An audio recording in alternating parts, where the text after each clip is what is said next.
Ils sont omniprésents sur nos plages et pourtant, on ne les voit pas. Les microplastiques, des fragments inférieurs à 5 mm comme les larmes de sirène. C'est ces petites billes blanches, noires, il en existe vraiment de toutes les couleurs. Par ici, il y a une belle zone avec une sacrée concentration quand même de microplastiques et notamment de larmes de sirène. Ces granulés industriels sont la matière première de la fabrication de nos objets du quotidien en plastique.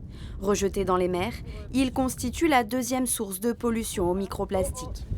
On a envie de pointer du doigt les industriels, mais ça représente une part qui est beaucoup moins importante. 77% viennent des foyers, donc c'est tout ce dont je vous parlais tout à l'heure, c'est-à-dire les pneus usés, les fibres textiles, etc.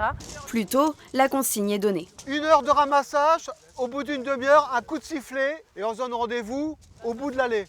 Cette action bénévole a permis de ramasser tous les déchets d'origine non naturelle laissés sur la plage. Et la récolte a été bonne.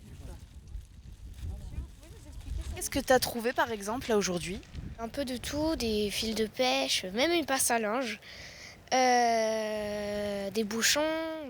Ce grand ramassage de déchets ne s'arrête pas là. Après avoir été pesés, les sacs sont ouverts et tous les déchets récoltés sont triés par catégorie. Ouais, je te prends en photo ça, comme ça. Ça, typiquement, c'est une cartouche de chasse, donc c'est cette catégorie-là.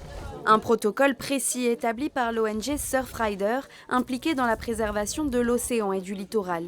Les déchets ramassés sur la plage de Cailleux-sur-Mer vont devenir des données chiffrées, révélatrices de la pollution. En fonction des déchets qu'on a, on va pouvoir dire ça, c'est le plus gros des déchets qu'on trouve, donc il faut agir là-dessus. Et on a des chiffres pour prouver que c'est un enjeu majeur de travailler sur cette catégorie-là. En septembre, on en avait 1600 des petits morceaux de plastique qui rentraient dans aucune autre catégorie. Donc c'est le gros de nos déchets.